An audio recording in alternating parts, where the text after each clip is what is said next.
Você acompanha agora o Jornal da Rede Alesp. Tudo sobre o Legislativo do Estado de São Paulo. Olá, muito bom dia. Seja bem-vindo ao Jornal da Rede Alesp desta quarta-feira, né? Quarta-feira, dia 12 de agosto do ano de 2020. Seja bem-vindo aos microfones da Rede Alesp, nosso colega Fábio de Lima. Seja bem-vindo. Obrigado, Guga. Fábio de Lima, agora aqui com a gente no Jornal da Rede Alesp, nessa edição e a partir de agora na equipe da Rede Alesp. Mais uma vez, seja bem-vindo ao nosso jornal.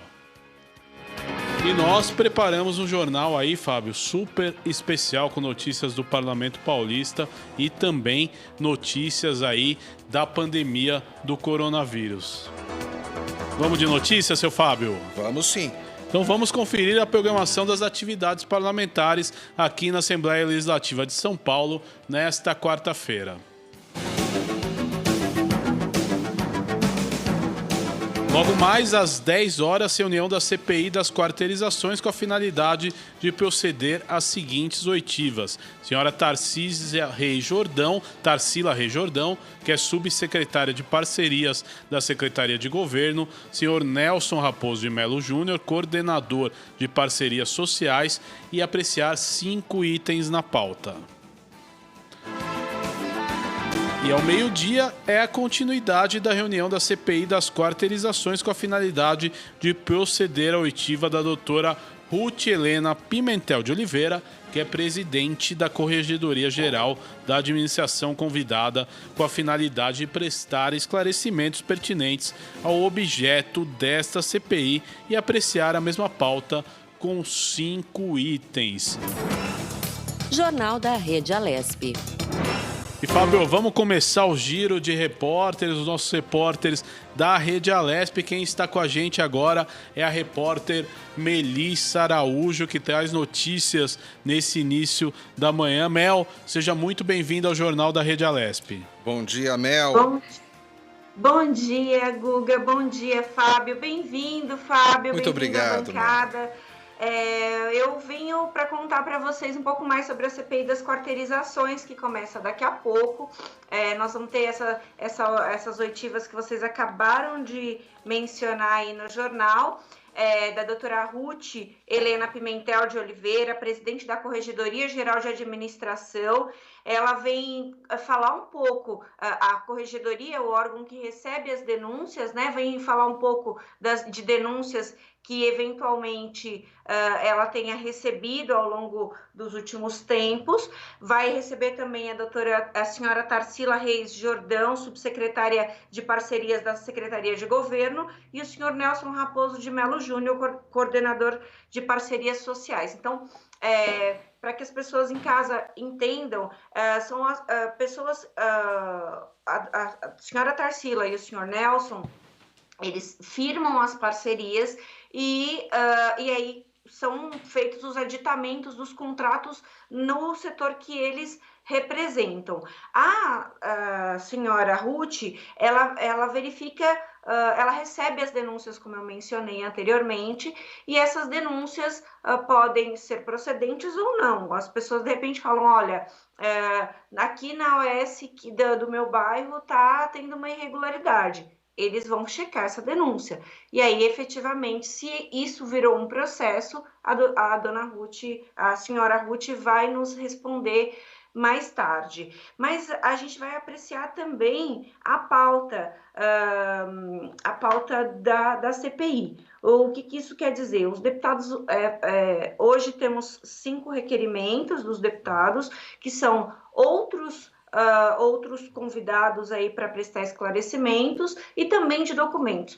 Geralmente, esses documentos, por exemplo, ao longo do que os convidados vão falando durante a CPI, os deputados vão fazendo os requerimentos para endossar documentos aí junto à fala dos convidados. Isso é importante para que sejam efetivamente cruzados os dados com as informações que foram dadas na CPI.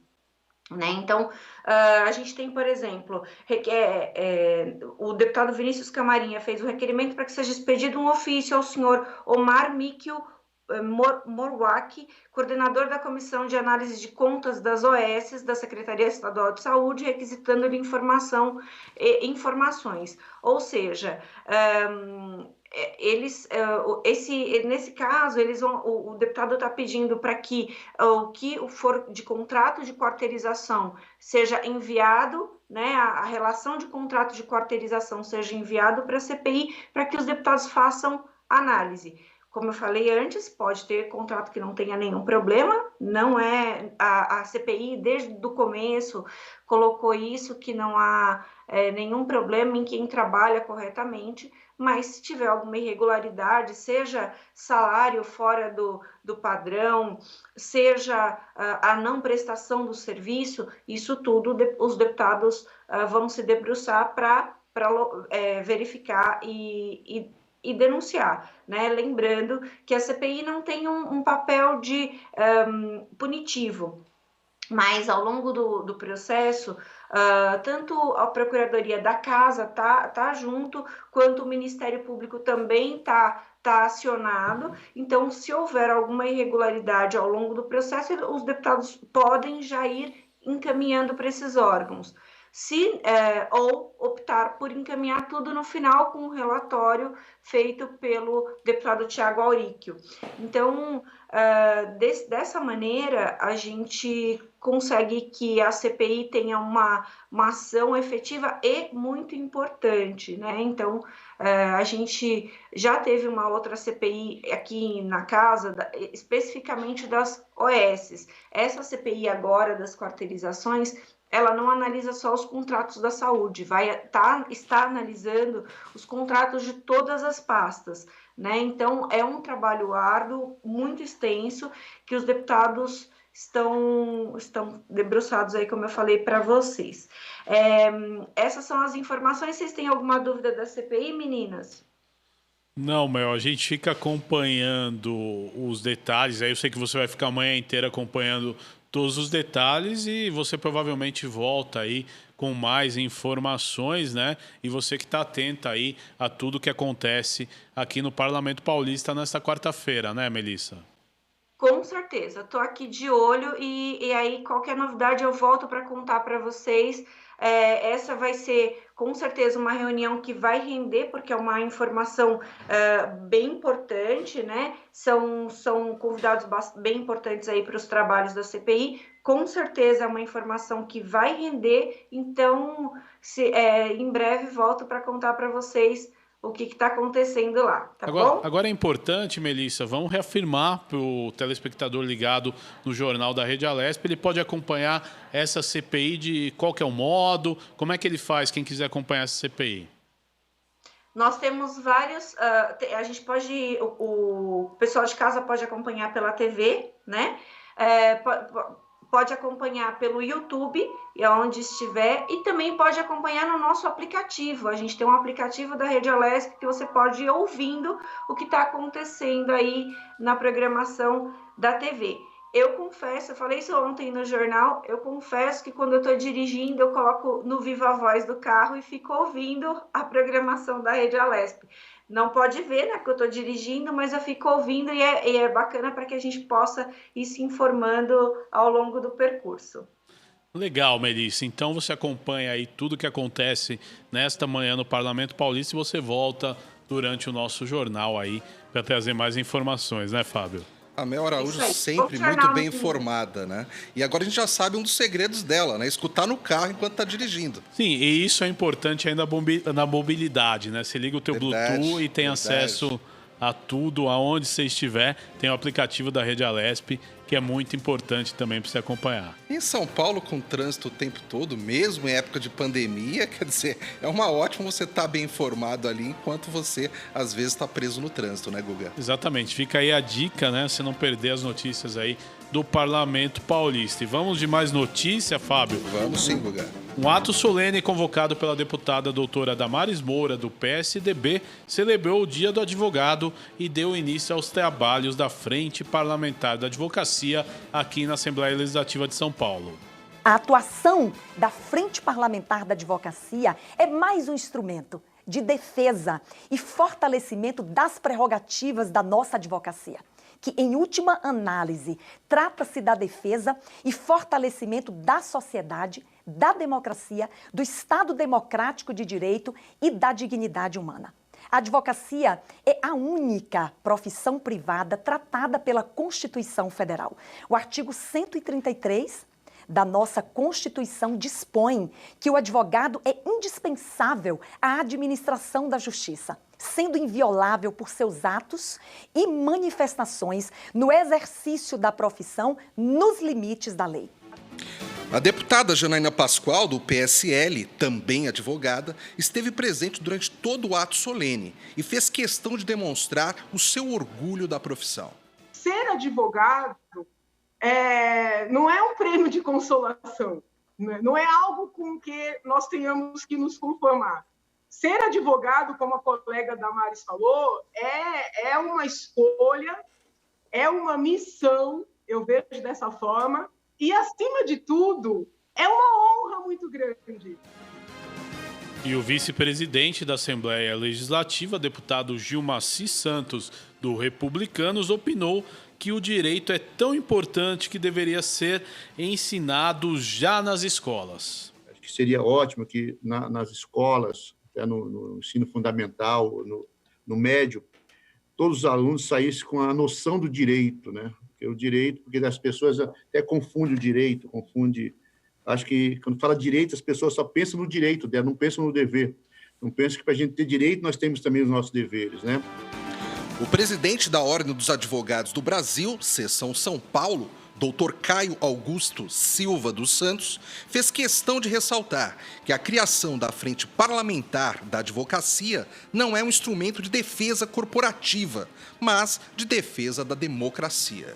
Me permito destacar, antes de qualquer referência à importância desta frente parlamentar, que não se trata de qualquer tentativa de defesa corporativa da advocacia, que nós não podemos permitir, e chamamos a atenção para a sensibilidade dos legisladores paulistas e de todo o país, que é preciso entender que esta bandeira não é uma bandeira corporativa, essa é uma bandeira de cidadania, é uma bandeira de sustentação do nosso Estado democrático de direito. Jornal da Rede Alesp. Aí, Fábio, 11 de agosto, dia do advogado, ato solene comemorativo a essa data ontem aqui na Assembleia Legislativa, deputada Damares Moura, deputada Janaína Pascoal e tantos outros deputados aí que têm advocacia como profissão também, né, meu caro Eu Fábio? acompanhei esse ato solene, foi muito interessante, viu, Guga? Valeu. Ótima iniciativa da deputada Damares. Com certeza, e é importante, né? Lembrando que o ato totalmente em ambiente virtual, né? Várias personalidades, eu vi o presidente da OAB, o presidente da CAASP, o doutor Davanzo, que explicou a importância aí da assistência ao advogado num momento tão difícil. E é importante, né? Porque a pandemia atingiu todas as profissões, né? Todas as classes. Verdade, Guga. Então vamos lá. A deputada Márcia Lia, do PT, solicitou à Secretaria de Estado de Infraestrutura e Meio Ambiente informações sobre os pontos específicos da gestão de águas subterrâneas na cidade de São Paulo. A parlamentar afirmou que o Brasil vive a ameaça de privatização dos serviços de saneamento básico e de mercantilização de suas águas subterrâneas, que colocam em risco nossa soberania nacional. Como membro do Legislativo Paulista, a deputada afirmou que é preciso ter um diagnóstico mínimo desse cenário na capital e como esse projeto de lei pode afetar a maior cidade do país. Por meio de requerimento de informação 448 de 2020, protocolado na Assembleia Legislativa do Estado de São Paulo, a ALESP, no início do mês de julho, a parlamentar pede acesso aos dados das 15 maiores outorgas de águas subterrâneas, sob gestão do Estado na capital paulista. Ela quer a relação dessas concessões, os volumes outorgados e os usos definidos. Márcia Lia também solicita estudos que comprovem a capacidade de extração das águas subterrâneas da cidade de São Paulo, qual o volume explorável e quanto desse total já foi atingido. Além disso, Guga, a deputada está interessada na qualidade química das águas subterrâneas do aquífero São Paulo. Quais são os indicadores que referendam esses dados? E se existe um novo estudo sobre esse assunto? Jornal da Rede Alesp. E o Jornal da Rede Alesp conversa agora, Fábio, com a deputada Alessi Brandão, do PCdoB. Ela fala sobre o agosto dourado e a volta aos trabalhos presenciais aqui na Assembleia Legislativa. Vamos lá, bom dia, deputada Alessi Brandão. É uma honra recebê-la aqui no Jornal da Rede Alesp. Tudo bem com a senhora? Tudo bem, meu filho. Bom dia. Que Deus abençoe, proteja, ilumine vocês. É um prazer muito grande falar com vocês. Eu gosto mais de falar presencialmente, mas eu estou na quarentena, só estou saindo de casa mesmo para coisas de muita necessidade, que é o caso, por exemplo, ontem eu estive na Assembleia e hoje também estarei, porque nós temos uma votação de um projeto importante, iniciativa do deputado Campos Machado, e vamos ver se a gente chega hoje a um consenso que esse projeto seja votado e que tudo fique em ordem. Eu sou uma pessoa da paz, né? Eu não gosto muito de brigas no parlamento. Eu acho que a gente tem que fazer acordo, foi feito um acordo, os acordos têm que ser cumpridos, porque os líderes assim decidiram, mas infelizmente não foi possível que isso acontecesse ontem. Bom dia, deputada. Aqui é o Fábio que está falando. Tudo bem com a senhora? Oi, meu filho. Tudo bem, graças a Deus. Deputada, nós estamos no mês de agosto dourado, né, no qual é intensificada a campanha sobre aleitamento materno. E a senhora é autora do projeto de lei 941, de 2017, que torna obrigatória a instalação de salas de apoio à amamentação em órgãos públicos do Estado, né? A senhora pode nos falar sobre ele, por favor? Do dia, né? Perfeito. Está na ordem do dia. Vamos ver se a gente consegue fazer com que ele seja votado. Explique mais sobre ele, por gentileza, deputada. É porque, veja bem, é muito simples. Eu acho que o leite materno é o melhor alimento, né, que um bebê pode receber nos seus primeiros anos de vida, sendo indicado até 2 anos ou mais. A gente sabe que a maioria das crianças, né, que tem a oportunidade de receber o leite materno são crianças que têm mais saúde, são crianças que salvam vidas, inclusive, né? A amamentação, a estratégia de maior impacto, salva a vida de cerca de 13% de crianças menores de 5 anos em todo o mundo. Então, o estímulo da amamentação, ela salva nada menos de que 6 milhões de crianças por ano. Então, a gente, como sempre observou, mesmo antes de entrar na Assembleia, eu sempre faço questão de dizer isso, porque como eu não sou formada em Direito, nem em Administração, e não tenho a passagem pela universidade, todo mundo sabe disso, eu faço questão de sempre frisar isso aí. Mas a gente, na vida, aprende muita coisa, até pela nossa própria experiência, né? Minha mãe sempre orientou todo mundo da família. Eu tenho o caso da minha irmã, por exemplo, ela amamentou gêmeas, foram 2 meninas que moravam no mesmo lugar que a gente morava. A mãe estava com problema de leite e a Yara amamentou essas 2 meninas. Hoje são 2 moças, estão inclusive na Marinha, são atletas, enfim, né? A minha sobrinha neta também mamou até 2 anos, foi só amamentação mesmo, e está lá forte, saudável. É uma coisa que é muito importante. Então, como a questão da amamentação não é todo mundo que vê com naturalidade, as pessoas às vezes ficam constrangidas porque vê uma mulher numa condução, numa sala, num comércio, amamentando uma criancinha. Então, a gente sempre pensou que tinha que ter um local específico, para as mulheres poderem amamentar seus filhos.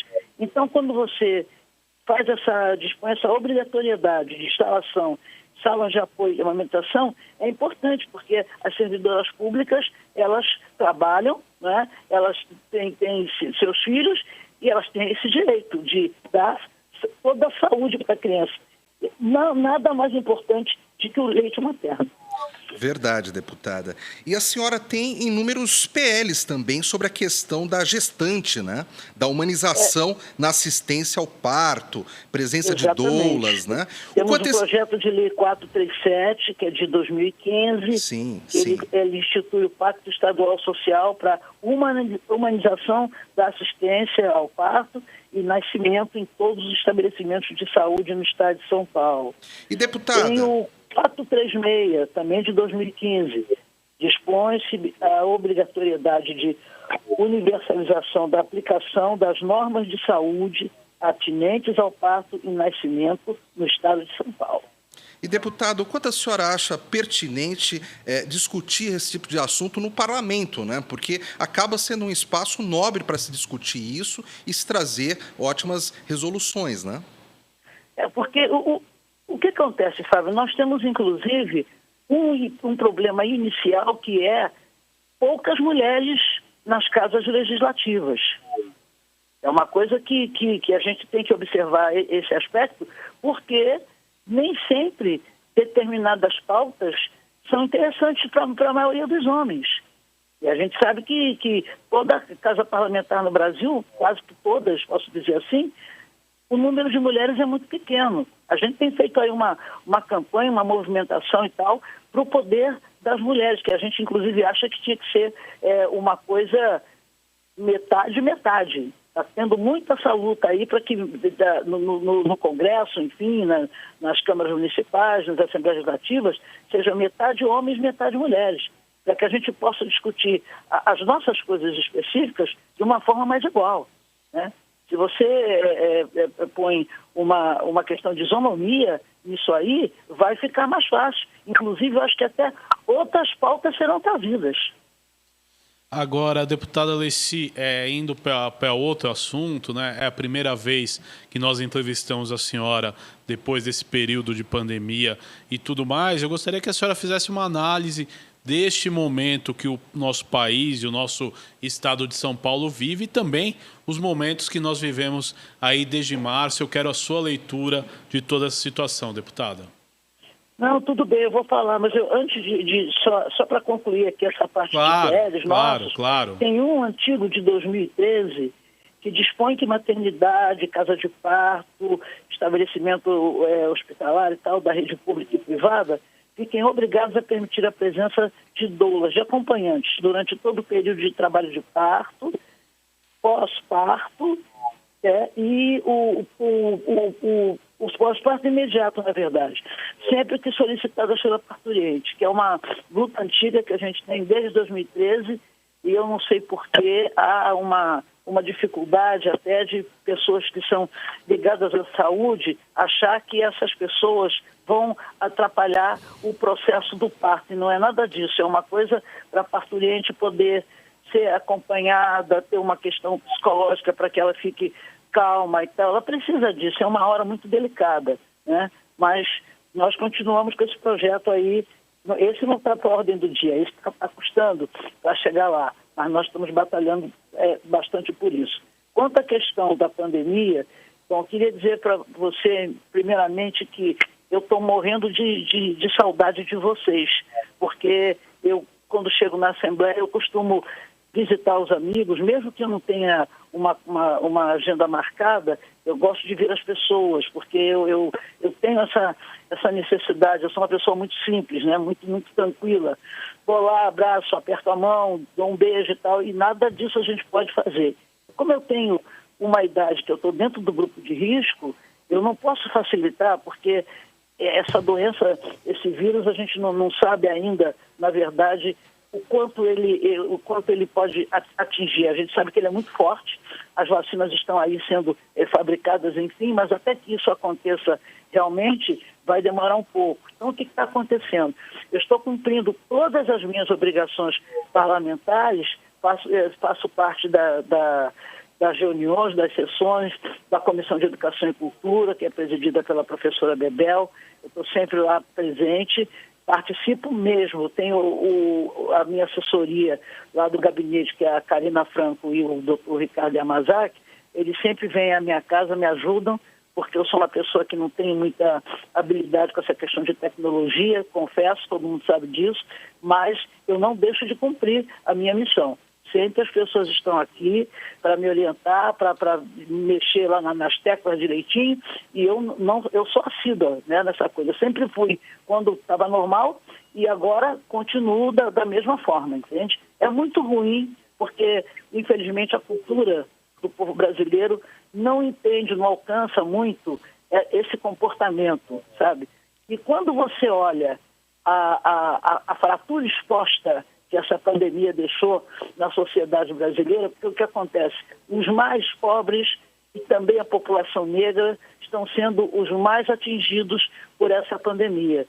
Você pode ver aí nas pesquisas, todos os dias saem resultados, a gente sabe que os lugares onde há pessoas mais vulneráveis são no Fundão da Leste, da Sul, da Norte, né? É o pessoal que mais está necessitando de ajuda. As pessoas não têm o que comer, as pessoas não têm oportunidade de ter um atendimento, né, hospitalar com dignidade, porque essas pessoas não têm plano de saúde, dependem mesmo da saúde pública, e nem sempre a saúde pública é tratada com respeito pelo Estado. Essa é a grande verdade. Então a gente reza todo dia, porque a reza é muito importante, seja a religião que for, né? O credo de cada um é fundamental nessas horas, e a gente espera que isso acabe, né? Não só pela questão da saúde, que muita gente, mais de 100 mil pessoas que já morreram, e também tem o fato das pessoas necessitarem trabalhar. A gente sabe que sem emprego as pessoas não podem viver, não podem cumprir seus compromissos, não podem comprar suas coisas, entende? Então a gente está aí fazendo o que pode, dentro da minha pouca capacidade, porque eu não sou empresária, não sou uma pessoa que tem uma vida financeira, sabe, abastada absolutamente, mas a gente procura, com os conhecimentos que a gente tem um voluntariado aí bacana que a gente conhece, o pessoal da assessoria do meu gabinete está cada um se virando de um jeito ou de outro para poder doar, sabe, quentinha, são remédios, enfim, cada um está fazendo uma coisa, né? A gente não parou. Parou assim, o gabinete não tem muita gente, porque eu determinei, o presidente da casa disse que cada deputado ia administrar o seu gabinete, então o que a gente fez? Eu não quero mais de 2 pessoas em cada sala, no máximo 2. Nós temos lá, são 3 salas que eu sou da parte antiga, de gabinetes antigos, então uma vez por semana que as pessoas vão lá, tem álcool gel na entrada, tem álcool gel em cada mesa das salas, todo mundo com máscara, sabe, todo mundo se cuidando, porque nós também temos grupos de risco no gabinete, pessoas que têm uma idade que não dá para estar lá. Agora, quem não está indo, está trabalhando de casa, né? O tal do home office, não é isso? As pessoas estão tratando dessa forma. Ninguém parou de trabalhar, não. Exatamente, deputado. Agora eu acho importante, né? A senhora aí é referência, uma das maiores artistas do Brasil. Eu queria que a senhora fizesse uma análise da situação dos artistas, das pessoas ligadas à cultura, que eu chego a dizer que é um dos setores mais afetados aí durante essa pandemia, né, deputada? Sim, porque você sabe, Fábio, o que acontece? Não pode ter aglomeração, tem que ter esse distanciamento social. Os artistas, evidentemente, precisam de público, né, para assistir a sua arte. Então, foi o primeiro segmento que parou e vai ser o último a retomar.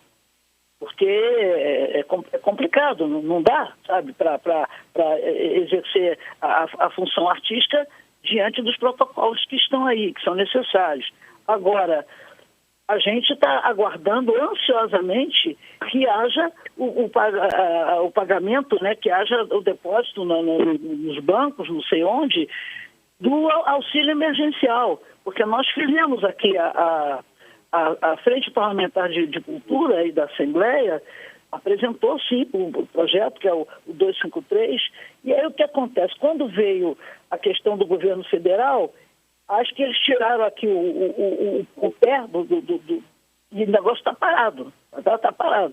Nós estamos aguardando agora a questão da lei Aldir Blanc, né? Que foi aprovada, foi uma iniciativa da deputada federal Benedita da Silva, uma grande amiga minha, inclusive, de muitos anos, e depois a Jandira Fegali, que é do PCdoB, fez a relatoria e conseguiu fazer um relatório que, pelo menos, os artistas aprovaram, gostaram. Só que, o que acontece? Nós estamos esperando que seja dado aí o start para poder pagar. Está tudo certinho, está tudo encaminhado, né? Agora, deputada, é uma outra questão, né? Ainda dentro dessa questão artística, a senhora, desde 2011, está na casa, né? E a senhora tem a sua atividade parlamentar, mas eu sei que nos momentos de folga a senhora fazia seus shows, né? Tinha a sua agenda de shows. Parou tudo. Mas a senhora... Desde março. Sim, mas aí eu lhe pergunto, a senhora pretende fazer alguma coisa assim online, como essas lives também? Tem alguma coisa programada ou ainda não? Não, online, as lives eu já fiz algumas, mas é que é assim, né? Eu sou uma artista popular, mas eu não estou na mídia aí. Não sou uma artista que tem presença marcante nos principais programas da TV, né, que tem patrocínio de grandes empresas, né? Não tive nenhuma live patrocinada.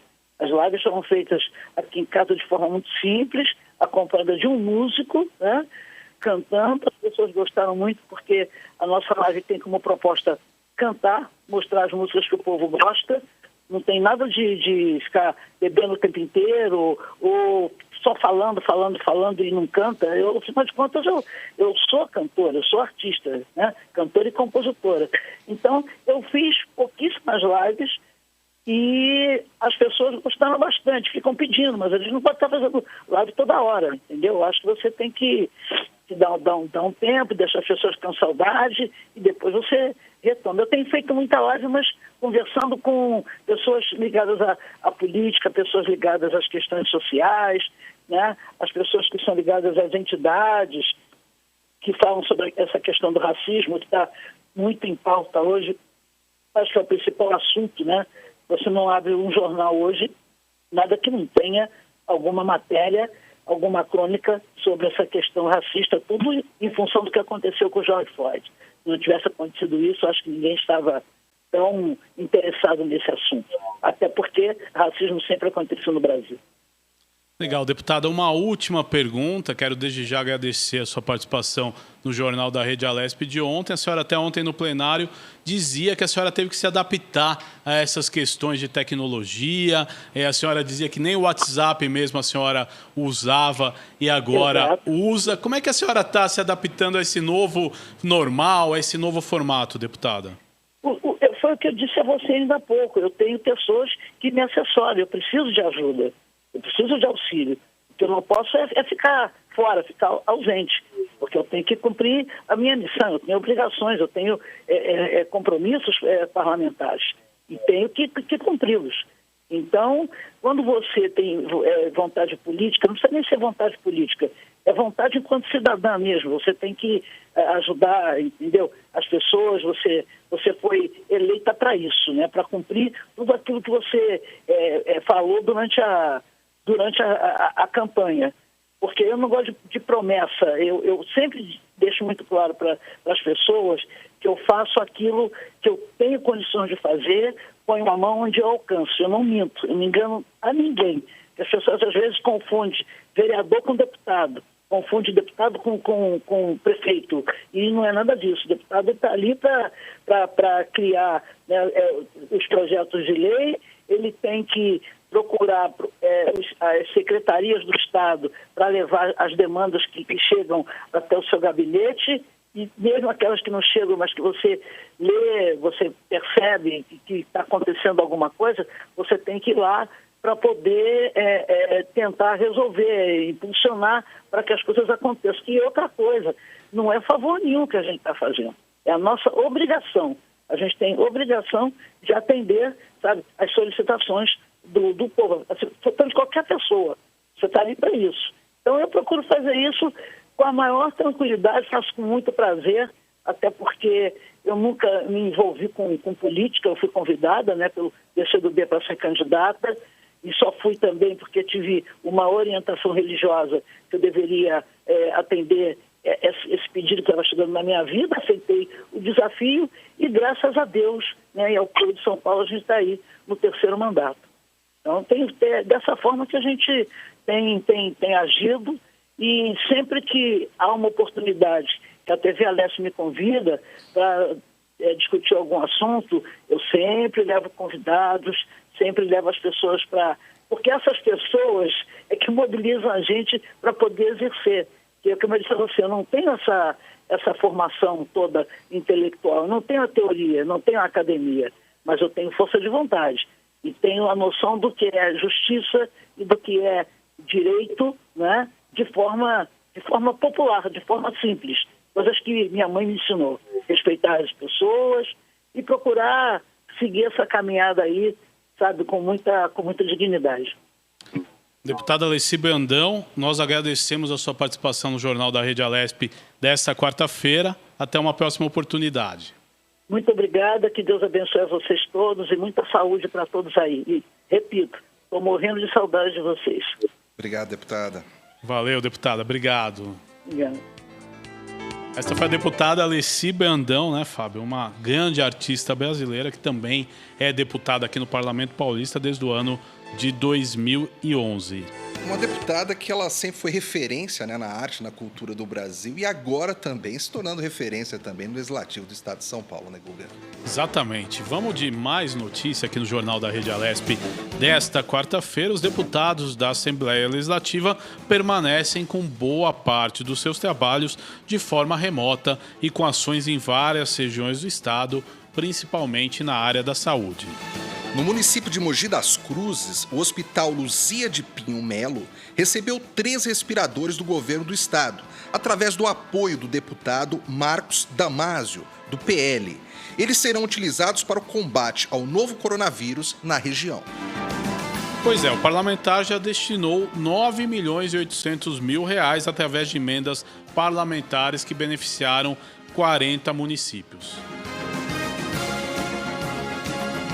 A cidade de Ribeirão Preto também recebeu quase 100 respiradores e ampliação de mais de 23 leitos com apoio do deputado do MDB, Léo Oliveira. Esses novos leitos foram criados no Hospital das Clínicas de Ribeirão Preto e no Hospital Estadual Serrana.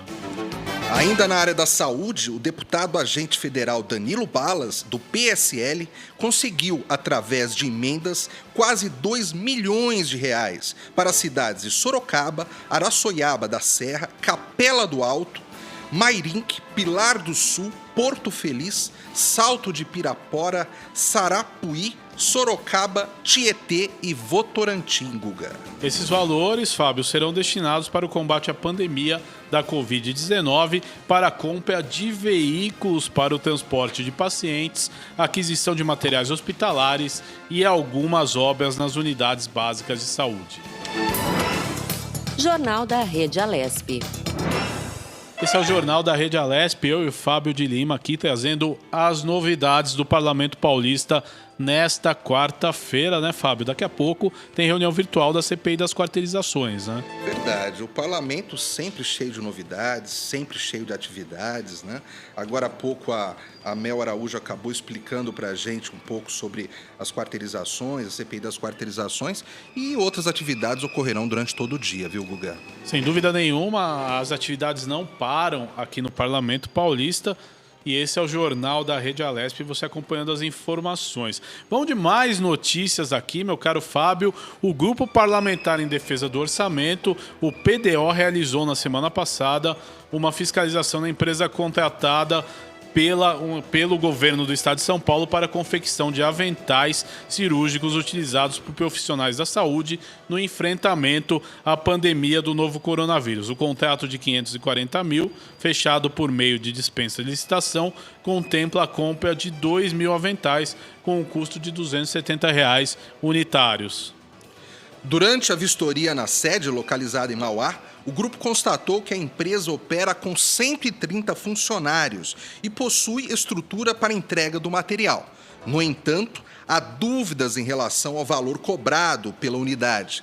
Por esse motivo, será solicitado um parecer técnico do CREMESP, do Conselho Regional de Medicina de São Paulo. Com esse parecer em mãos, o grupo analisará se há indícios de alguma irregularidade e, se for o caso, tomará as providências cabíveis. O deputado Tenente Coimbra, do PSL, afirmou que os parlamentares foram até a empresa para cumprir o papel de fiscalizar os gastos com dinheiro público e vão esperar o parecer do CREMESP para analisar o contrato de forma técnica. Isso norteará as próximas ações em relação a esse caso.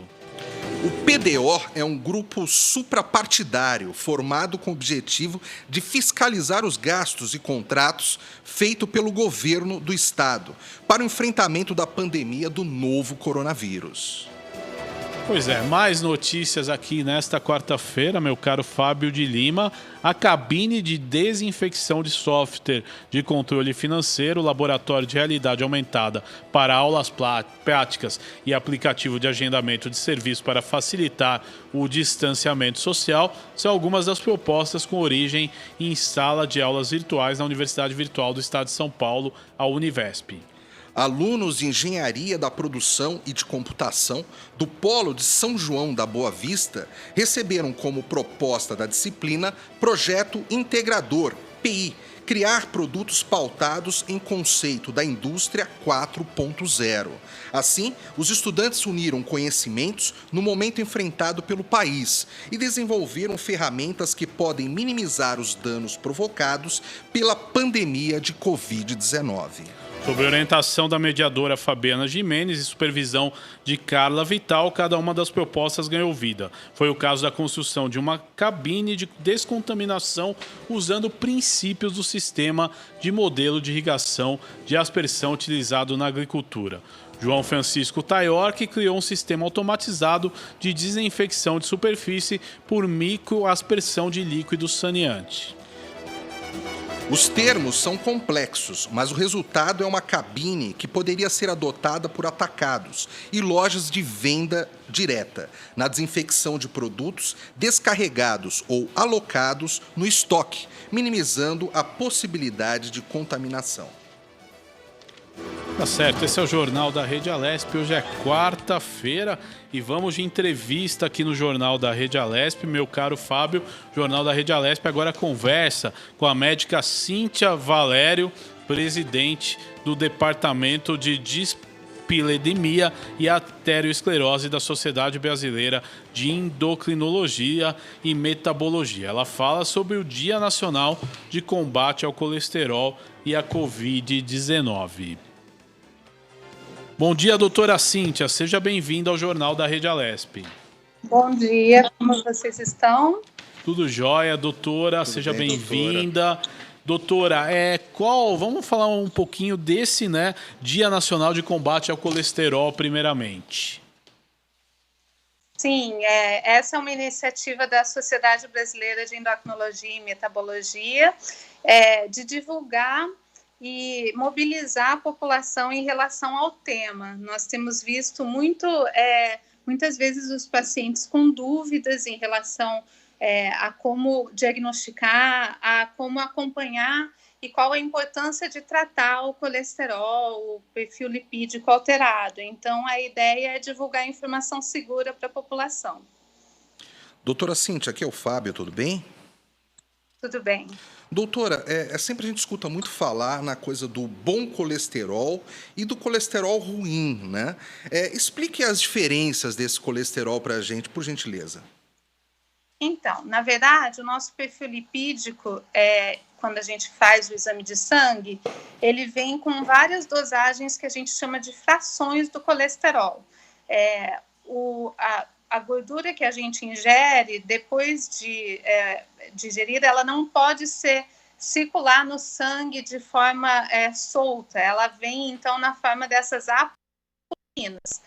O colesterol ruim, que a gente chama, que é o famoso LDL, ele ganhou essa fama porque justamente quando aumentado, ele aumenta a chance de deposição na parede das artérias e, em determinadas condições, pode aumentar o risco de obstruir essas artérias, levando ao infarto, ao AVC, que hoje em dia são as maiores causas de morte no mundo. Já o colesterol bom, que é o chamado HDL, todos nós temos. Quando em níveis mais baixos, isso também depende da genética, mas algumas condições podem predispor a esses níveis mais baixos, o sedentarismo, o excesso de peso, o diabetes. Nessas condições, o paciente fica também mais predisposto a ter eventos cardiovasculares no futuro. Agora, doutora, quais são os fatores que podem levar ao aumento da taxa de colesterol? Além da alimentação, o que mais pode ter impacto? Sim, então, além da alimentação, o principal, como eu falei, é ter um estilo de vida saudável. Então, controlar o peso, evitar o ganho de gordura, especialmente nessa região abdominal, que a gente sabe que certamente é a gordurinha visceral que mais predispõe ao aparecimento de outras doenças no futuro. Se tiver hipertensão, ter um bom controle dos níveis de pressão arterial, evitar fumar, praticar atividade física, é todo um conjunto, né? Por isso que a gente enfatiza muito a importância do estilo de vida saudável. Um mesmo paciente com doenças, tabagismo, diabetes, hipertensão descontrolada, ele vai ter um alvo de colesterol muito mais baixo do que um paciente que não tenha doença alguma. Por quê? Porque ele, por ter esse ambiente todo dessas outras doenças, tem muito mais chance de desenvolver complicações. Doutora, agora é importante também a gente abordar um outro tema, né? Quais são os alimentos aí que ajudam a diminuir o colesterol? Qual que é a dieta indicada para isso? Então, a dieta ideal, que a gente considera assim, que deve ser seguida por todas as pessoas, ela deve ser variada e deve conter, por exemplo, 6 a 7 porções de legumes, verduras e frutas por dia. Se eu completar o meu prato no almoço, no jantar, com bastante legume e verdura, não tem problema comer ali um pouquinho de arroz e feijão, comer a proteína. Quais são os alimentos que, em geral, levam ao aumento dos níveis de colesterol? Tudo que tem excesso de gordura saturada, tudo que foi processado, muito ultraprocessado, que a gente chama, as frituras. Então, esses alimentos, eles devem ser evitados. Se eu comer essas 6 a 7 porções de legumes, verduras e frutas por dia e privilegiar carnes magras e gorduras boas, as carnes magras eu estou falando de peixe, de frango, gordura boa é o azeite de oliva, são os nuts, é a gordura que vem do abacate, aí eu não vou ter problema provavelmente com o meu colesterol, desde que eu também tenha aquelas outras condições sob controle, né? Não ter o excesso de peso, se for hipertenso ou diabético, estar em tratamento e bom controle. Todo esse conjunto é importante. Doutora, agora vamos falar da questão do colesterol, uma coisa que nos intriga muito. Colesterol, ele dá algum sintoma, por exemplo, eu consigo ter um sinal que o meu colesterol está alto ou só através do check-up aí feito de forma corriqueira e regular?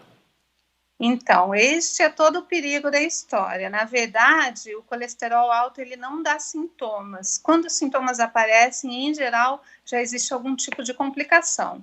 Formas muito raras é que podem dar algumas lesões na pele, mas são formas raras herdadas geneticamente.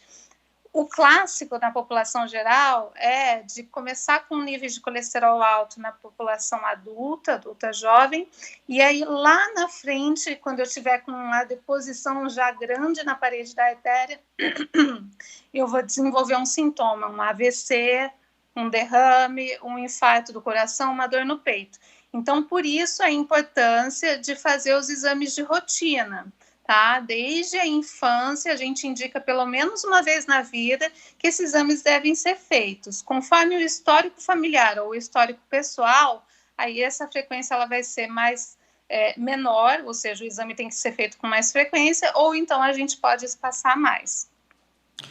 Doutora, desde que começou o Covid-19, né, a pandemia, muito se fala sobre os grupos de risco, né? Se fala de pessoas que estão mais sensíveis, né, a sofrer problemas mais graves com a doença. Em relação ao colesterol, ele pode trazer implicações para quem tem um Covid-19?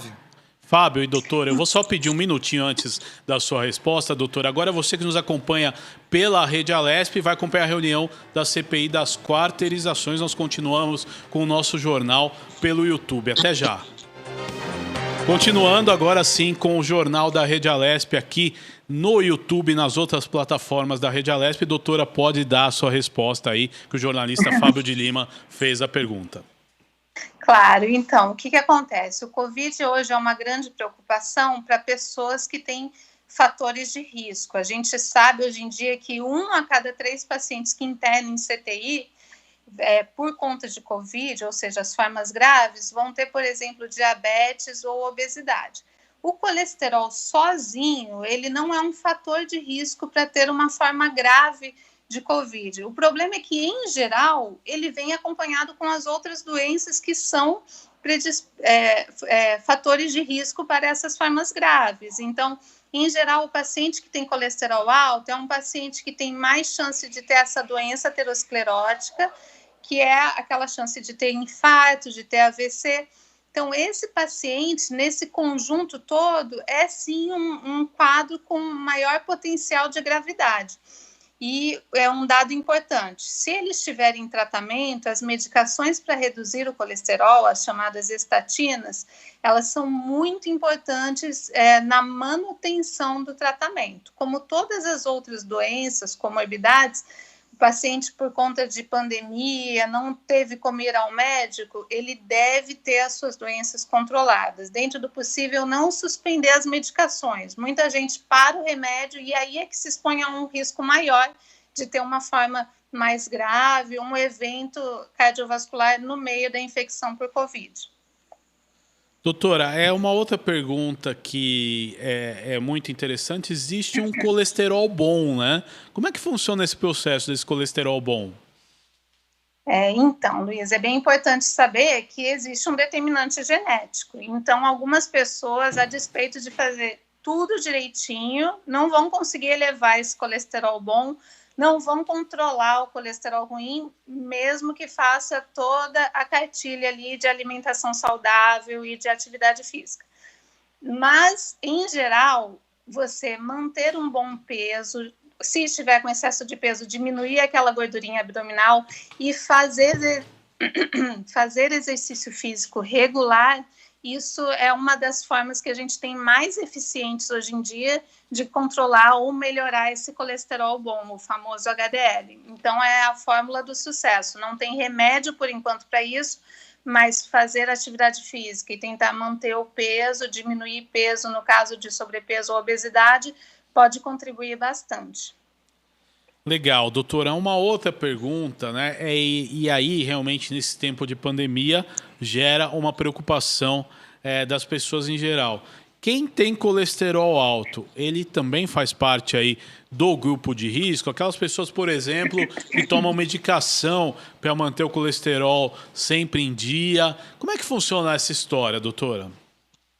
Então, novamente, o colesterol sozinho, ele não é um fator de risco para ter uma forma grave de Covid. O problema é que, em geral, as pessoas que têm colesterol alto, elas têm também outras comorbidades. Então, não é só o colesterol, né? Em geral, é a pressão alta, é o diabetes, é o sobrepeso.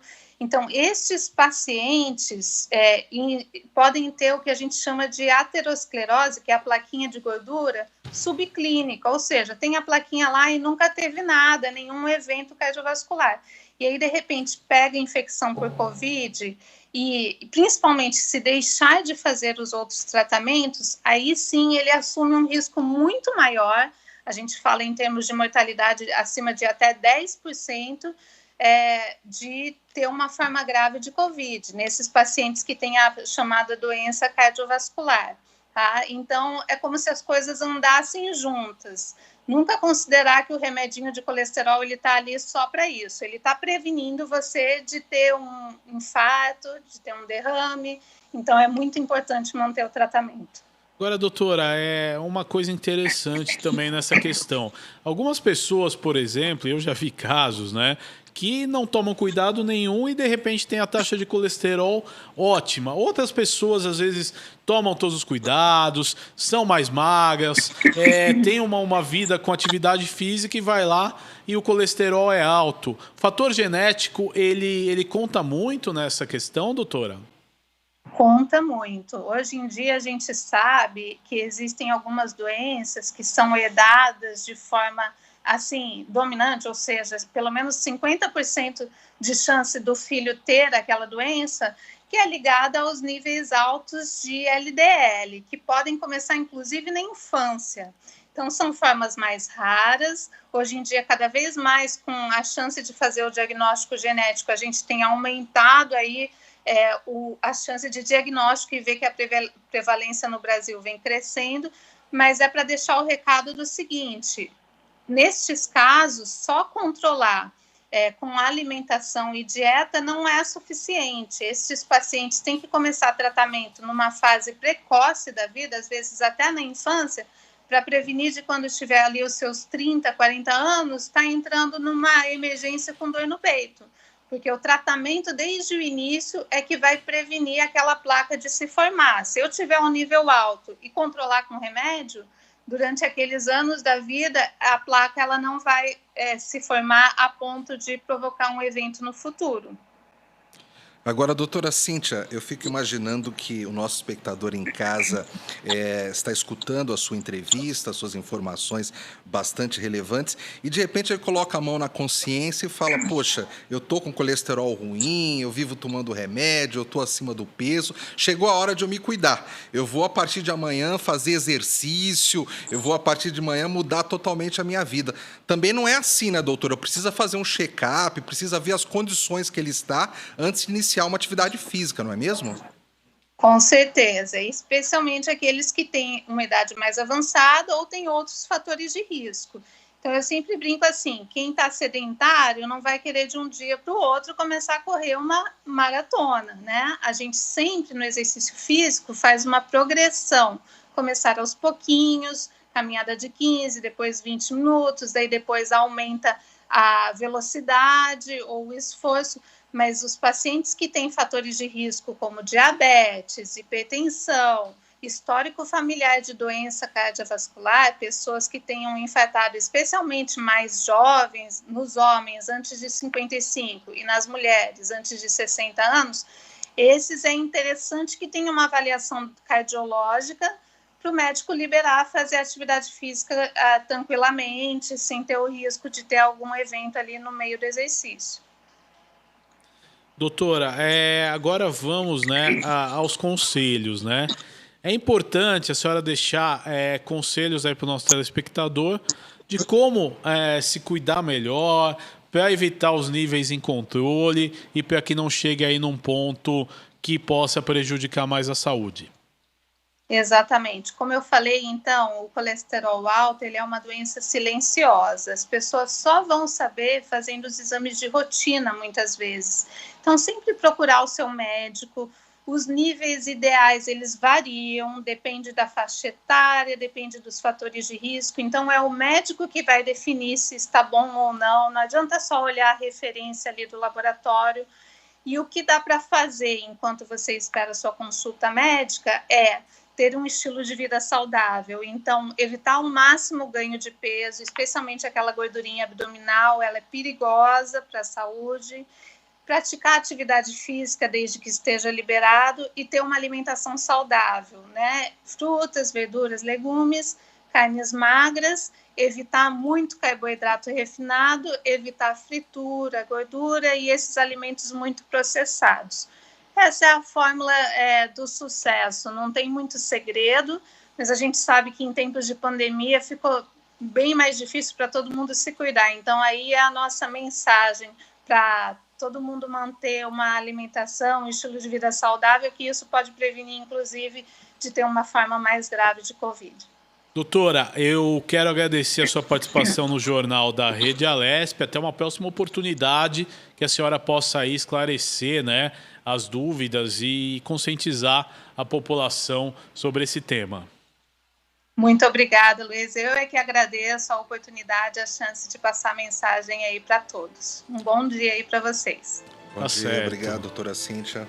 Foi a doutora Cíntia Valério, né, que é presidente do Departamento de Dislipidemia e Arteriosclerose da Sociedade Brasileira de Endocrinologia, né, Fábio? A gente tem que ter um cuidado frequente aí com o colesterol, né? Nosso editor-chefe até brincou que nós temos que ter aí um cuidado maior que os outros, né? Porque estamos acima do peso. Google, eu confesso que escutando as orientações da doutora Cíntia, gordura abdominal, colesterol, várias coisas, eu fiquei aqui com os cabelos arrepiados, viu? Pois é, esse é o Jornal da Rede Alesp. Hoje é quarta-feira, eu e o Fábio de Lima trazendo aqui informações do Parlamento Paulista. E vamos de mais entrevista no Jornal da Rede Alesp desta quarta-feira. A gente recebe agora o nosso contato com a doutora, aliás, com o Mahal Massavi, que é coordenador de educação ambiental. Ele conversa com a gente sobre os projetos Bicho do Pantanal. Bom dia, Mahal Massavi. Seja bem-vindo ao Jornal da Rede Alesp. Bom dia a todos. É um prazer aqui falar com vocês. Prazer é nosso. Legal, Mahal. Como funciona o projeto Bichos do Pantanal? Bom, o projeto Bichos do Pantanal é um projeto de uma iniciativa na comunidade local, né? Ele é gerido pelo Instituto Sustentar, que é uma OCIP, né? E ele recebe o patrocínio da Petrobras através do programa Petrobras Socioambiental. O projeto ele tem uma dinâmica que é justamente fomentar na comunidade local e também extrapolar isso para outras localidades, mas aqui em Mato Grosso, na cidade de Cáceres e também em Porto Estrela, a educação ambiental, a pesquisa e o cuidado com a fauna. O Mahal, quando você fala aqui a respeito da preservação de algumas espécies, quais espécies de animais seriam essas? Então, o projeto ele tem algumas vertentes, né? Como eu mencionei rapidamente, nós temos a rede de cooperação, que é justamente para garantir o desenvolvimento de potencialidades locais, né? Nós temos a pesquisa, aí respondendo a sua pergunta, na pesquisa nós temos algumas espécies foco, que é a onça-pintada, a ariranha e os peixes, né? Muitas dessas espécies que fazem parte desses grupos aí, especialmente a onça-pintada e a ariranha, elas sofrem grandes pressões, não só aqui no Pantanal, né, mas também em outros biomas. Então, são espécies alvos do projeto. Quando você fala, Mahal, que ela sofre grandes pressões, seria o quê? São caçadores? O que está acontecendo exatamente com essas espécies? Então, nós temos pressões aí, né, quando a gente usa esse termo, porque elas constituem vários fatores, né? Vem em várias frentes. Por exemplo, o avanço desordenado das cidades, o desmatamento, as queimadas, a caça, tudo isso somado cria um conjunto, né, de pressões para essas espécies. Legal, Mahal. Outra pergunta que é importante a gente fazer em relação a esse projeto é quais os maiores desafios encontrados hoje na preservação da fauna e da flora da região? Não só da região, né? Nós estamos aqui no Pantanal de Mato Grosso, né? No Alto Pantanal, e aqui nós temos a possibilidade, né, de vislumbrar, de observar com relativa facilidade a fauna, né? O Pantanal é um dos destinos, né, onde é mais fácil observar a fauna. Mas, de maneira geral, essa dificuldade que nós temos hoje, e de maneira geral no Brasil e no mundo, é justamente fomentar nas pessoas a importância de respeitar o espaço do animal, desenvolver empatia, né, nas pessoas para que aquele animal possa sobreviver no seu local, tenha o seu habitat conservado, despertar realmente essa sensibilização. Acho que esse é um grande desafio, não só do nosso projeto, mas de vários projetos que têm esse caráter ambiental, esse caráter de conservação. Ô Marral, e esse trabalho de educação, ele é feito presencialmente? Porque a gente vive um momento de pandemia, um momento muito complicado, né? Como se dá essa educação por parte das pessoas da região? Exatamente. Nós todos aqui estamos enfrentando esse desafio, né?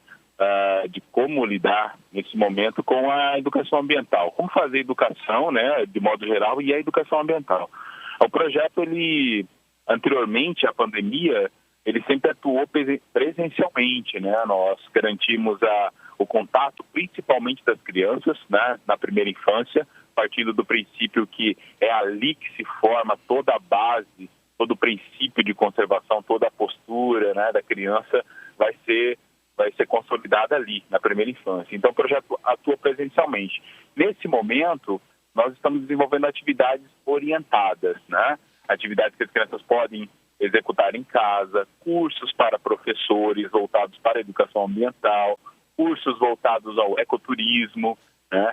São ferramentas que nós estamos conseguindo executar com sucesso nesse momento, mas realmente é um desafio para todos, né?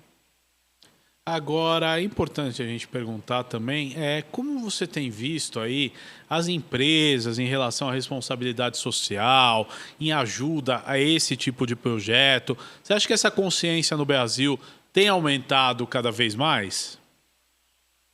Sim.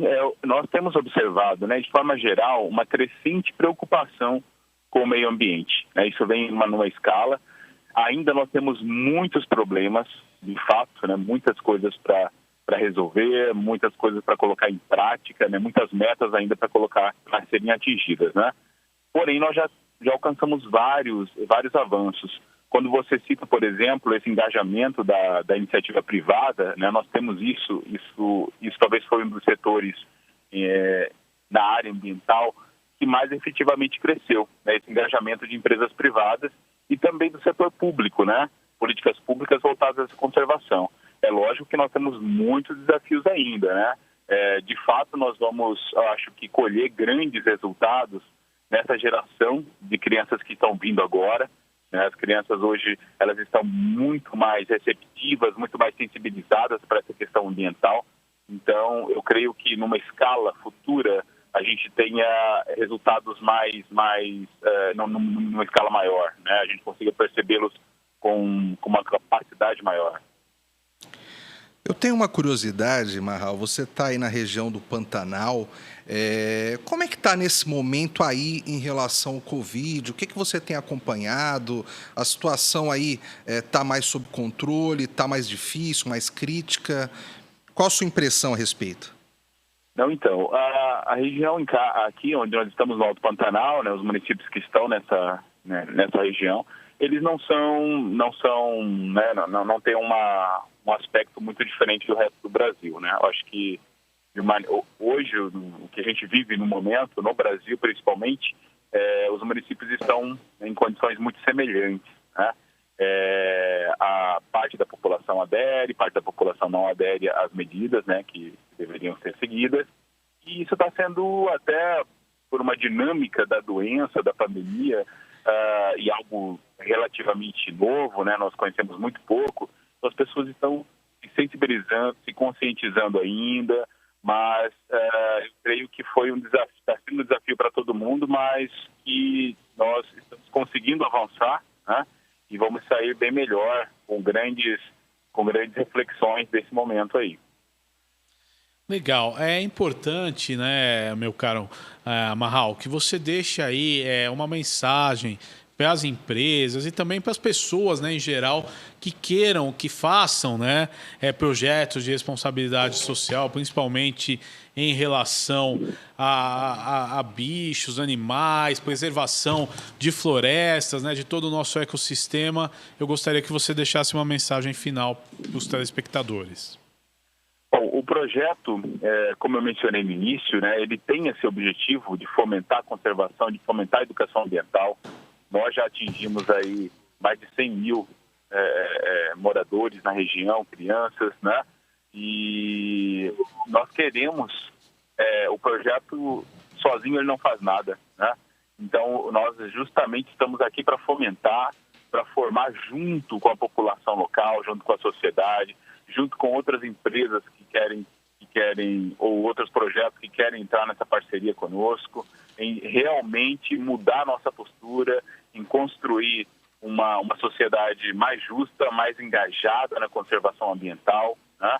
E isso não exige muita coisa, né? Às vezes as pessoas ficam um pouco, né, se sentem, o que eu posso fazer, né? Eu sou só um ali no meio de uma multidão, mas na verdade são pequenas atitudes, né? Pequenos gestos colaborativos, né? Orientações, né? Ter aquele cuidado, ter o respeito por onde o animal transita, pelo seu habitat, nesse momento evitar as queimadas, né? Não fazer queimadas, isso é importantíssimo. Então são essas pequenas ações que somadas vão construir uma realidade melhor, vão construir pessoas mais sensibilizadas e com uma empatia maior aí pela natureza. Meu caro Marral, quero agradecer a sua participação no Jornal da Rede Alesp de hoje. Até um próximo encontro. Muito obrigado, viu? Eu que agradeço. Certo, esse é o Jornal da Rede Alesp, eu e Fábio de Lima aí trazendo informações do Parlamento Paulista, notícias e um balanço dessa pandemia do coronavírus, né? Muita informação durante toda a manhã aqui na Rede Alesp, né, Fábio? Hoje, Guga, até notícias do Pantanal. Exatamente, né? Projetos sociais, ecossistemas, é muito importante. Vamos lá, os parlamentares debatem sobre a segurança do Estado em plenário da Assembleia Legislativa. A deputada Janaína Pascoal, do PSL, falou sobre o projeto de lei complementar e de autoria conjunta com diversos parlamentares que pretendem extinguir a ouvidoria da Polícia Militar do Estado de São Paulo. A parlamentar convocou uma audiência pública em ambiente virtual para debater as ideias da proposta. O deputado Frederico Dávila, do PSL, um dos autores do projeto, foi convidado para explicar o motivo do pedido de extinção da ouvidoria. A deputada Janaína Pascoal também chamou outros órgãos responsáveis. Enviei ofício para o Comando da Polícia Militar, para a Delegacia Geral de Polícia Civil, para a Superintendência da Polícia Técnico-Científica, para a Secretaria de Segurança Pública, solicitando a indicação de um representante para falar neste evento. Por óbvio, se os próprios titulares desses órgãos quiserem participar diretamente, serão muito bem-vindos.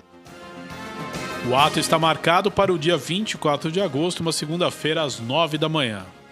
A deputada doutora Damares Moura, do PSDB, comemorou o Dia do Advogado e falou sobre a formação da Frente Parlamentar da Advocacia, anunciada durante o ato solene em ambiente virtual. E a parlamentar usou o tempo regimental na tribuna para explicar o propósito da iniciativa.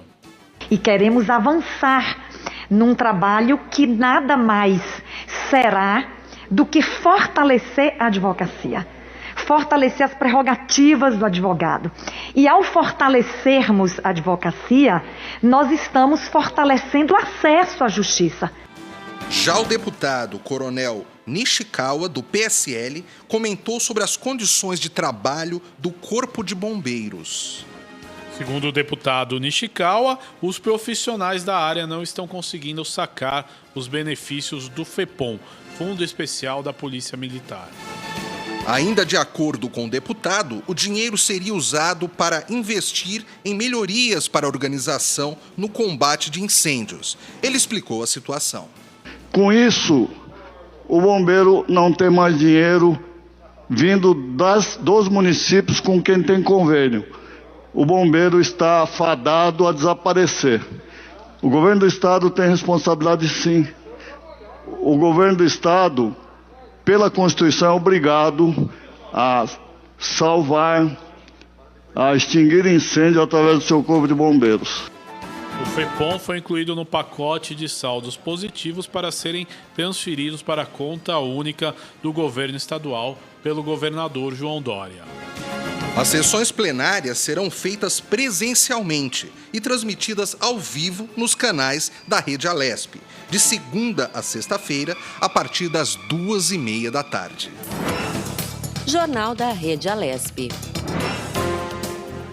E o Jornal da Rede Alesp conversa agora com Fernanda Catarino, que é médica pediatra. Ela nos fala sobre o aleitamento materno e doação. Bom dia, doutora Fernanda. Seja bem-vinda ao Jornal da Rede Alesp. Bom dia, obrigado pelo convite. É sempre muito bom poder estar falando da importância do aleitamento materno, espalhando isso pelo mundo, né? Muito obrigada. Legal, doutora. Agora em agosto temos o mês da conscientização sobre o aleitamento materno. Por favor, nos fale um pouco aí, de modo didático, é importante, né, para os nossos telespectadores, qual que é a importância para os recém-nascidos do aleitamento exclusivo nos primeiros meses de vida e quanto o leite materno lá na frente pode contribuir para o desenvolvimento das crianças. O leite materno é um alimento absolutamente completo e capaz de alimentar todas as crianças até os 6 primeiros meses de vida. Lembrando que nós estamos falando da maior janela imunológica e maior janela de oportunidades que todas as crianças têm, que está relacionado aos primeiros 1000 dias de vida, que a gente fala desde o momento que essa mãe descobre a gravidez até essa criança completar os 2 anos de idade.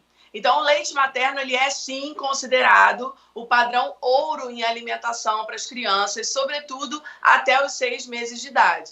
Estamos falando aí de fatores imunológicos, fatores nutricionais, apego entre mãe e criança e tudo que há de melhor em termos alimentares e nutricionais para qualquer criança. Doutora Fernanda, aqui é o Fábio, tudo bem? Tudo bem.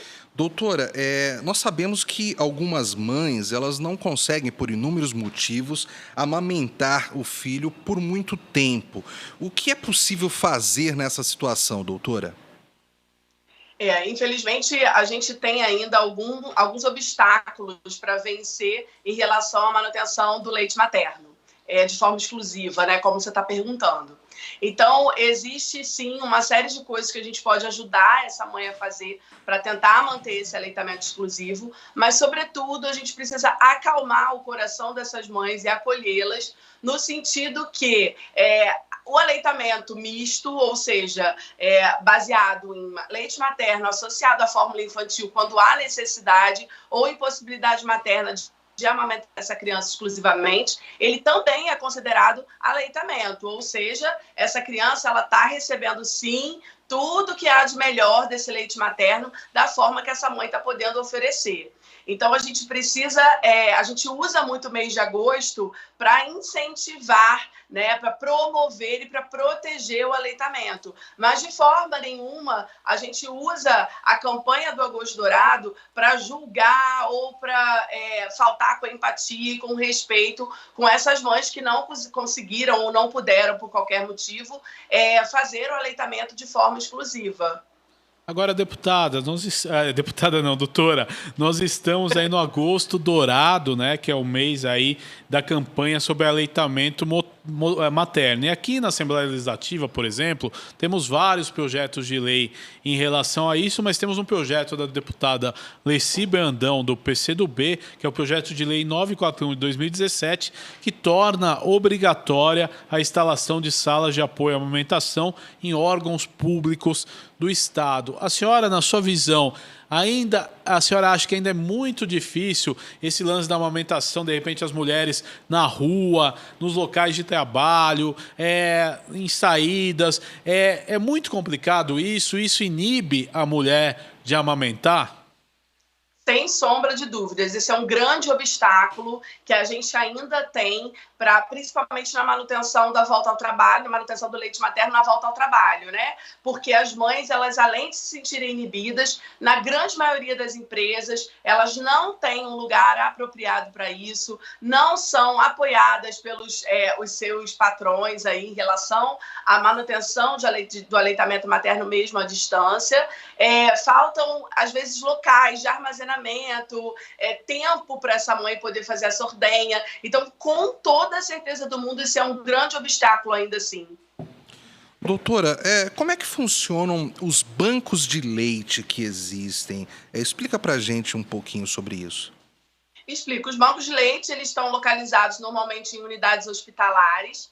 e eles recebem os leites de mães que têm uma boa produção de leite, ou às vezes uma hiperlactação. Então, eles fazem contato, ou as mães fazem contato com ele, eles passam absolutamente todas as regras de um bom armazenamento de leite. Alguns deles até fornecem um material como os potes adequados, orientam a quantidade que essa mãe vai orientar, vai ordenhar, e eles recebem esse leite humano doado, e esse leite passa por todo um processo para que então seja oferecido a crianças que as mães não podem amamentar, sobretudo prematuros, né, internados em UTI. É de grande importância a existência dos bancos de leite humano, e alguns deles também fornecem o atendimento de consultoria e amamentação para que ajudem as mães que conseguem estar com seus filhos a amamentar de forma um pouco mais segura e corrigir alguns problemas que podem acontecer durante esse manejo de amamentar em casa. Agora, doutor, eu queria entender melhor o seguinte, as mães que acabam tendo excesso de leite, elas podem procurar um hospital, lá é feito o exame, como que ocorre essa receptividade do hospital em relação a essas mães que querem doar o leite? Na verdade, isso não é o hospital, não são todos os hospitais que têm os bancos de leite. O banco de leite, ele recebe, a mãe pode fazer contato com qualquer hospital, qualquer unidade hospitalar que tenha o banco de leite. Lá é feita uma anamnese minuciosa, são feitos exames dessa mãe e as orientações para uma ordenha de qualidade, de sucesso, para que esse leite, então, passe pelo processo e consiga aí alimentar crianças realmente em fase crítica, né? Normalmente são usados para isso. Agora, doutora, aleitamento materno em tempos de Covid-19, quais os protocolos que as mães devem adotar? É possível haver infecção através do leite materno? Como isso funciona, doutora? Qual o procedimento que a senhora aconselha aí para as mães? O que nós sabemos até agora e as orientações que nós, pediatras, recebemos da SBP, da Sociedade Brasileira de Pediatria, até este momento, porque tudo em Covid a gente tem que falar até esse momento, né? Somos ainda estudiosos na matéria coronavírus, então, até o momento, não há nenhuma contraindicação formal ao aleitamento materno, mas a SBP nos orienta em orientar essa mãe de forma correta para evitar a contaminação. Então, se essa mãe é um caso suspeito ou é uma mãe contaminada, ela deve manter aí o distanciamento social dessa criança, ela deve se manter de máscara, luvas, né, para manusear esse bebê, deve manter a lavagem das mãos adequadamente antes e após pegar esse bebê. E a SBP orienta ainda que essas mães que não se sentirem seguras, apesar das medidas de higiene e de distanciamento social fora esse momento da amamentação, que elas podem e devem, né, usar as bombas de leite para a extração do leite materno e que outra pessoa seja treinada e capacitada para oferecer esse leite de forma adequada, mas protegendo a amamentação. Doutora, é importante também a senhora como pediatra, né? As pessoas falam muito em volta às aulas, né? A senhora vê muito risco nesse início que as crianças voltem a fazer aglomeração? Porque é muito difícil, né? Você ter o controle das crianças. Então, gostaria de saber a sua opinião sobre isso. Então, essa é uma questão super polêmica, né? Não tem um dia na minha vida que eu não responda isso, seja no consultório, seja nas redes sociais, enfim. O que eu acho é o seguinte, nós não temos ainda uma política segura de como esse vírus vai se comportar diante de uma aglomeração. O que nós temos de concreto é que, pela primeira vez na vida, a Covid-19, como sendo uma doença viral, ela não escolheu a população pediátrica como sua preferência. Então, isso nos traz um pouco de tranquilidade.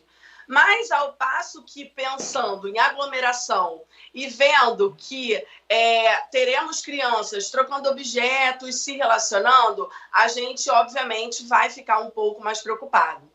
Porém, a gente tem que pensar que a vida ela vai ter que voltar ao normal em algum momento. Só não sei se esse é o momento ainda de fazer esse tipo de aglomeração. O que eu acho é que deve haver uma política de educação muito importante dentro das escolas, se a definição dos órgãos públicos for de realmente retorno escolar, porque em nenhum momento, nenhum órgão público responsável, nenhuma associação médica responsável afirmou que as crianças estão imunes à Covid-19.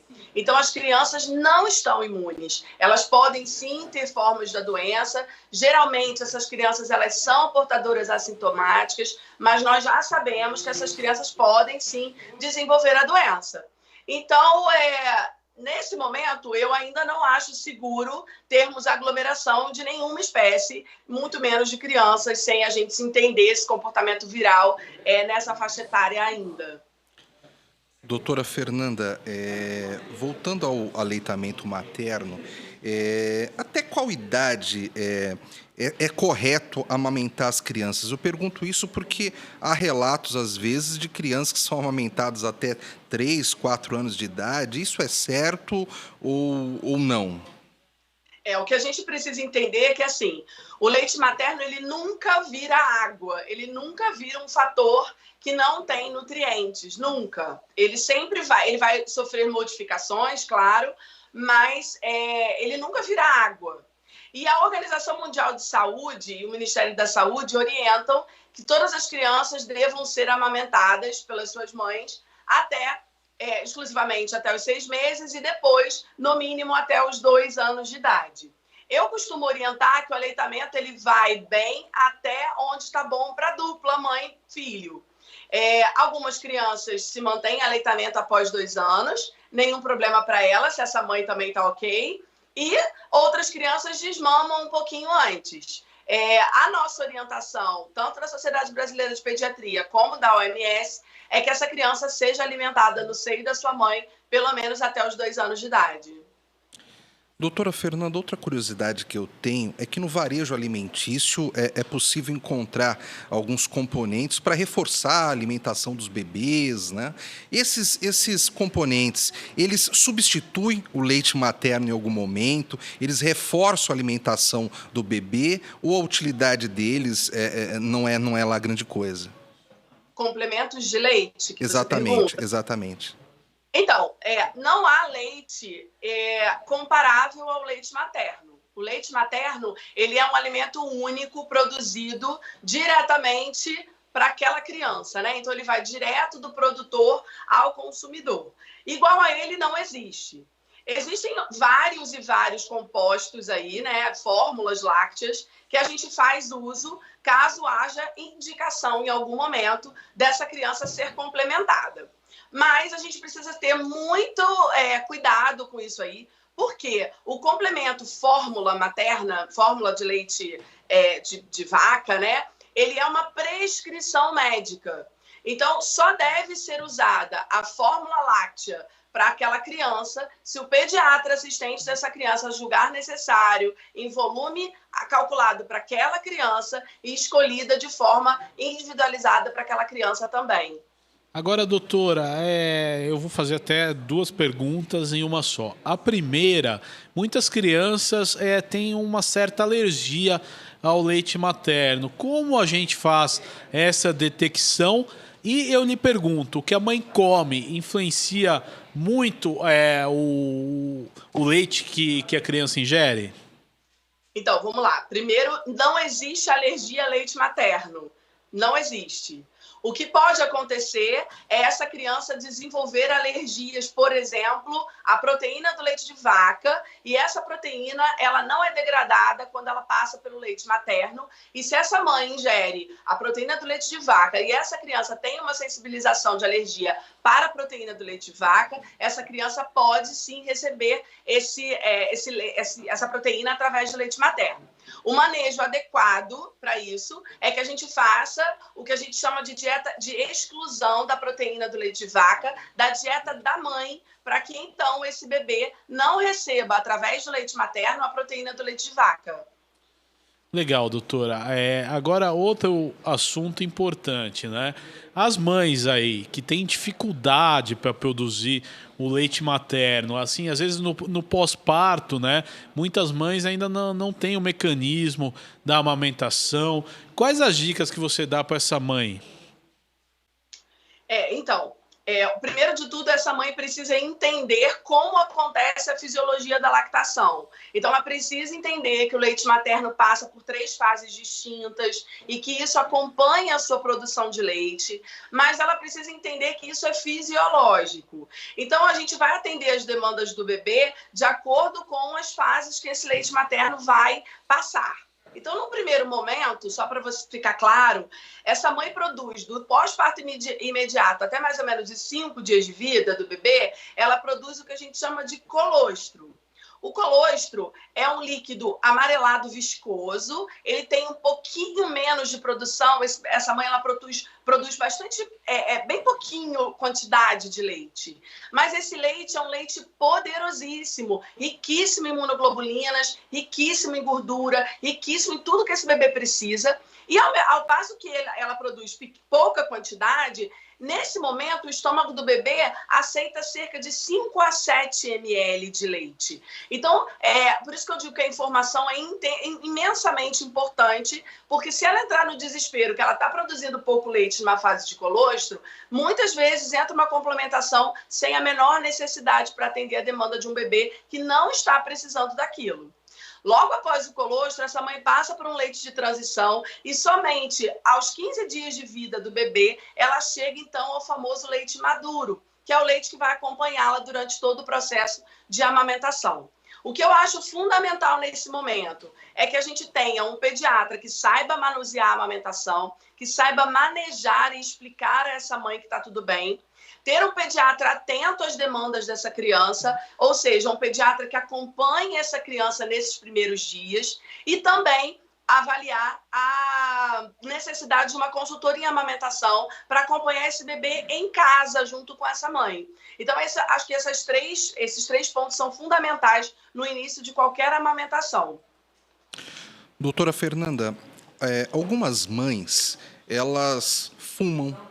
Algumas mães, elas consomem álcool, mesmo na gravidez, passam por situações de estresse, seja causado pelo trabalho, seja em casa. Nesse momento de pandemia, então, algumas pessoas se estressam com a situação que estão vivendo. Todos esses fatores externos, eles influenciam muito na qualidade do leite que a mãe vai produzir? Sim, com certeza. Na verdade, o cigarro, o álcool, né, e as drogas ilícitas, elas devem ser aí desencorajadas por qualquer grávida e qualquer mãe, né?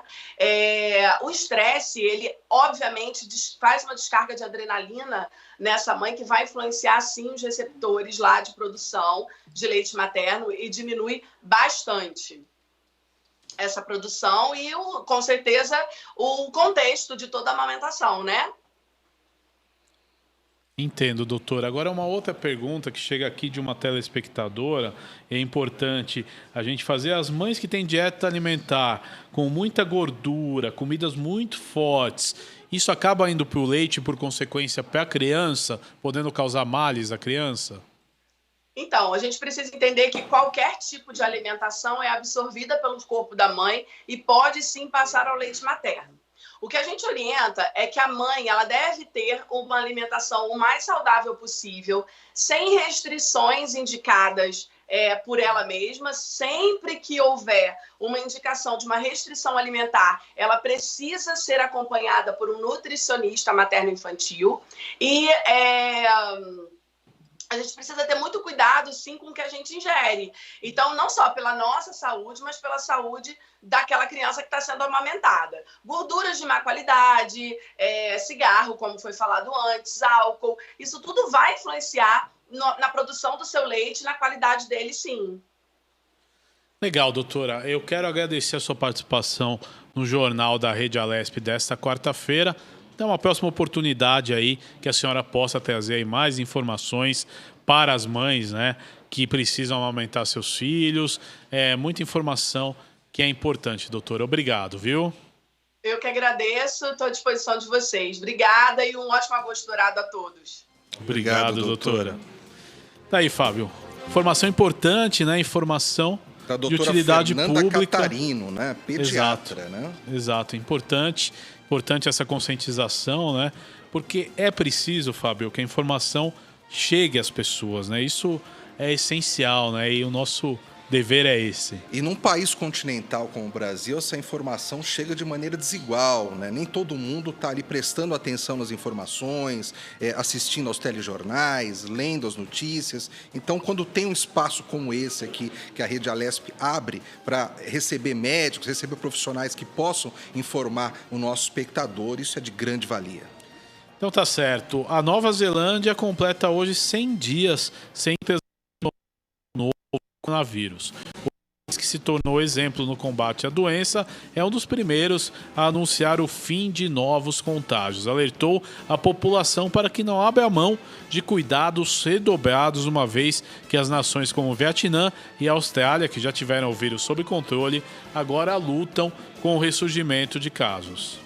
A bem-sucedida batalha contra o novo coronavírus, até agora, deve ajudar a primeira-ministra neozelandesa Jacinda Ardern em sua campanha à reeleição. Jacinda tem sido muito elogiada pela resposta positiva do país à pandemia de Covid-19. Legal, vamos de mais informação. Nesta quarta-feira, o Jornal da Rede Alesp. Vamos agora, Fábio, conferir os números do coronavírus em todo o Brasil. 103.118 mortes confirmadas até às 8 da manhã desta quarta-feira, aponta um levantamento feito pelo consórcio de veículos de imprensa a partir de dados das secretarias estaduais de saúde. Sim, Guga, e o balanço indicou que 1.000 mortes aconteceram nas últimas 24 horas. 3.112.393 casos foram confirmados. Jornal da Rede Alesp. E o presidente da Rússia, Vladimir Putin, divulgou que o país registrou oficialmente a primeira vacina contra o coronavírus. Segundo Putin, essa vacina passou pelos testes necessários e ofereceu imunidade duradoura para o vírus. Autoridades russas disseram que os profissionais da área médica, professores e outros grupos de risco serão os primeiros vacinados. O governo da Rússia diz que a produção em grande escala começará em setembro e a vacinação em massa provavelmente em outubro. Apesar dessas informações, cientistas de todo o mundo alertaram que pode ser um problema utilizar essa vacina antes da fase 3, que é testada em milhares de pessoas. Atualmente, há apenas 6 vacinas na fase 3, 2 delas sendo testadas no Brasil, que é a vacina de Oxford e a da Sinovac. E a Organização Mundial de Saúde diz que está em contato com as autoridades russas sobre o andamento das pesquisas, já que essa vacina não passou por uma avaliação deles.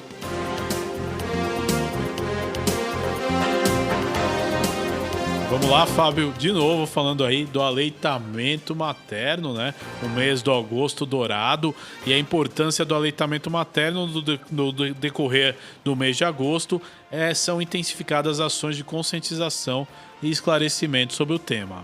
Exato, Guga. Medida definida em 2017 por meio da Lei 13.435, a campanha Agosto Dourado promove realização de palestras e encontros nas comunidades sobre o tema, além de ocupar a decoração e iluminação de espaços públicos com a cor dourada. A cor escolhida, né, faz alusão e faz simbolizar a definição dada pela Organização de Saúde, a OMS, ao leite materno e o que considera o alimento padrão ouro. Em tramitação na Alesp, o projeto da Lei 941 de 2017, da deputada Leci Brandão, do PCdoB, torna obrigatória a instalação de salas de apoio à amamentação para extração e armazenagem de leite materno. destinadas para o uso de servidoras e terceirizadas a serviço de órgãos estatais durante o horário do expediente. A recomendação da Organização Pan-Americana de Saúde, a Organização Mundial de Saúde, a OPAS e a OMS, é que a amamentação se inicie nos primeiros 60 minutos de vida do bebê e seja a única forma de alimentação até os 6 meses de idade.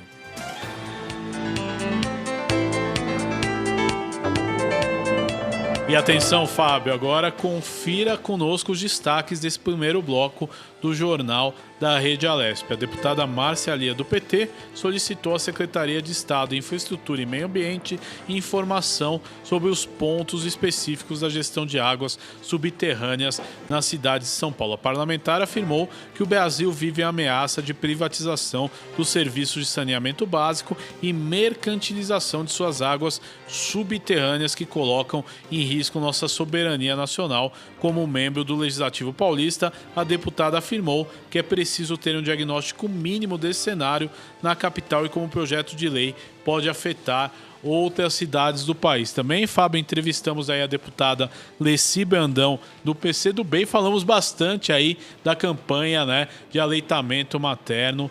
Foi muito produtivo esse bloco, né, Fábio? Sim, a deputada Alice Brandão, também a doutora Fernanda, né? Exato, que é pediatra, e trouxe aí as informações, né, para o aleitamento materno. O Jornal da Rede Alesp continua informando você o que está acontecendo na luta contra o coronavírus e também as notícias do Parlamento Paulista. Nós vamos para um rápido intervalo. Vamos dar uma pequena paradinha, voltamos em poucos minutos com mais informações para você. Não saia daí, até já.